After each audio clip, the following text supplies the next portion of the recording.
नमस्कार दोस्तों, जय जोहार। मैं कौशल तिवारी और बिहनिया संझा में आपका स्वागत है।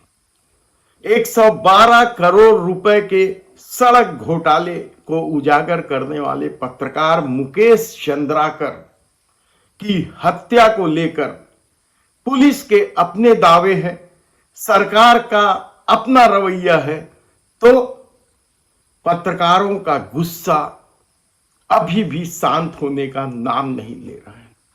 दरअसल यह पूरा मामला एक बड़ी साजिश का हिस्सा है, लेकिन पुलिस का दावा है कि उसने मुख्य आरोपी सुरेश और उसके दोनों भाई रितेश, दिनेश और उसका सुपरवाइजर महेंद्र राम टेके को गिरफ्तार कर लिया है। यानी इस हत्याकांड के चारों आरोपी गिरफ्तार हो चुके हैं। लेकिन सबसे बड़ा सवाल तो यह है कि क्या इस हत्याकांड में यही 4 लोग थे? क्योंकि डॉक्टरों के पोस्टमार्टम रिपोर्ट के बाद जो बात सामने आई है वह चीख चीख कर कह रहा है कि इस पूरे मामले में हत्यारों की संख्या कहीं और ज्यादा थी।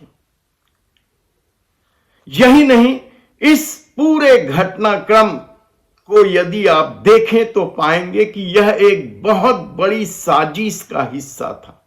क्या इस साजिश में सड़क निर्माण के घोटाले से जुड़े उन शासकीय अधिकारियों का भी हाथ है? क्या पुलिस से संबंधित किसी अधिकारी का हाथ है? ऐसे कितने ही सवाल इस साजिश के हिस्से में सामने आते हैं। लेकिन शासन का कहना है, यानी गृह मंत्री विजय शर्मा ने कहा है कि स्पीडी ट्रायल करेंगे। लेकिन क्या अब तक की जो भूमिका है पुलिस की वह संदिग्ध नहीं है? क्योंकि जिस एसआईटी का गठन किया गया है और उनमें जिन बीजापुर के पुलिस वालों का नाम शामिल है उसे लेकर ही पहली आपत्ति हो रही है। यानी शासन की भूमिका को लेकर सवाल उठ रहे हैं। तो घर वालों को उस एसआईटी की टीम पर भरोसा है और ना ही पत्रकारों को। तो ऐसी स्थिति में क्या इस मामले की बड़ी जांच नहीं होनी चाहिए? रिटायर न्यायाधीश से जांच नहीं होनी चाहिए या उससे भी बड़ी जांच होनी चाहिए, एनआईए की या सीबीआई की? ये पहला सवाल है।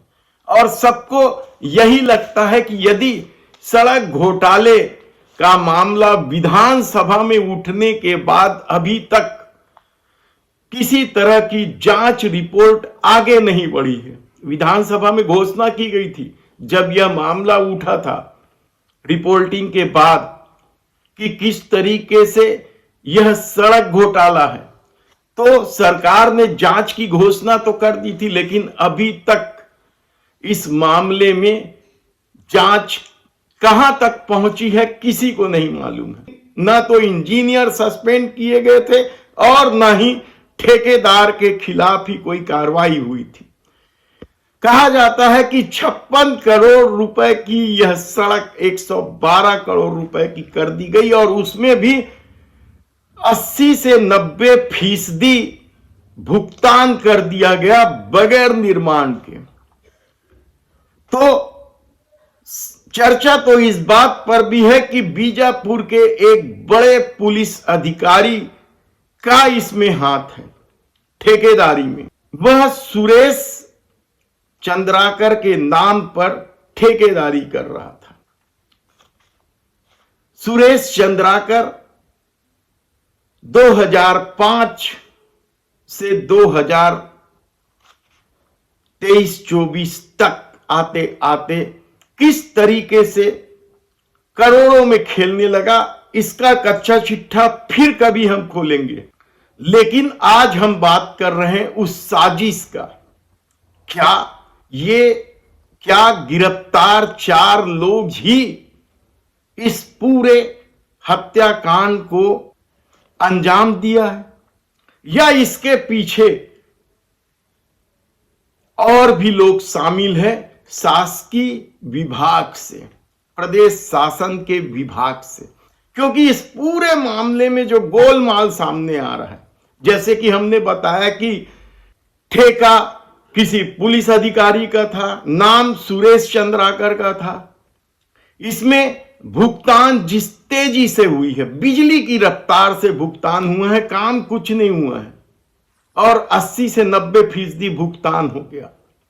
करीब करीब जो आंकड़े सामने आ रहे हैं वह 85 करोड़ से अधिक के भुगतान की बात सामने आ रही है। ऐसी परिस्थिति में एसआईटी में यदि बीजापुर के ही अधिकारी शामिल हैं जांच में, तो फिर जांच कैसे होगी? और सबसे बड़ी बात जो सामने आई है कि अभी तक पुलिस ने आरोपियों को रिमांड में ही नहीं लिया है, न ही हत्या में प्रयुक्त कोई सामान, हथियार बरामद हुआ है। यानी कितनी गंभीर बात है, साधारण सी बात है। हत्या के बाद आरोपी पकड़े जाते हैं और तुरंत रिमांड में लेकर उससे पूछताछ करके हथियार और दूसरी चीजें तत्काल बरामद की जाती है, लेकिन इस मामले में यह भी नहीं हो रहा है।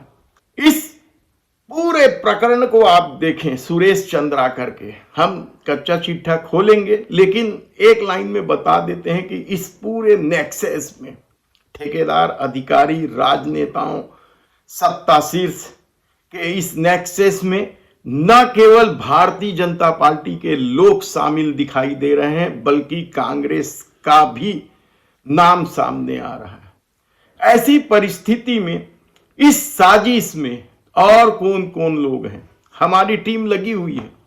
एक एक घटनाक्रम की जानकारी ली जा रही है, पतासाजी की जा रही है, क्योंकि इस मामले में एसआईटी बनी है, उस पर ना तो परिवार वालों को भरोसा है और न ही पत्रकारों को ही भरोसा है, और अब बड़ी जांच की मांग होने लगी है।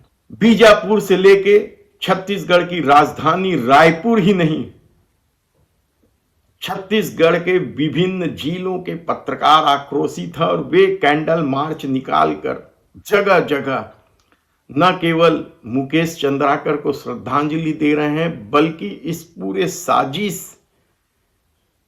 का पर्दाफाश करने की मांग भी कर रहे हैं और बड़ी जांच की मांग कर रहे हैं। सबसे बड़ा सवाल तो यही है कि विधानसभा में इस मामले को उठाए कई दिन बीत गए, महीनों बीत गए, लेकिन अभी तक यदि जांच ही शुरू नहीं हुई, अफसरों पर कार्रवाई नहीं हुई, तो इसका क्या मतलब है? शासन दावा कर रहा है कि आरोपी पकड़े जा चुके हैं और जल्द ही उनके खिलाफ कड़ी कार्रवाई होगी, न्यायालय में स्पीड से मामला चलेगा। लेकिन क्या असली साजिशकर्ता, जिसके बल पर इतना बड़ा कदम उठाया गया है, वे गिरफ्तार होंगे? क्या इस पूरे सड़क घोटाले में शामिल अफसर बच निकलेंगे? ऐसे कितने ही सवाल हैं। हम आपको दोनों ही खबर जल्द बताएंगे, एक सुरेश चंद्राकर का कच्चा चिट्ठा और दूसरा इस पूरे खेल में सड़क घोटाले से लेकर ठेकेदारी तक के सारे खेल में कौन कौन लोग शामिल हैं। धन्यवाद।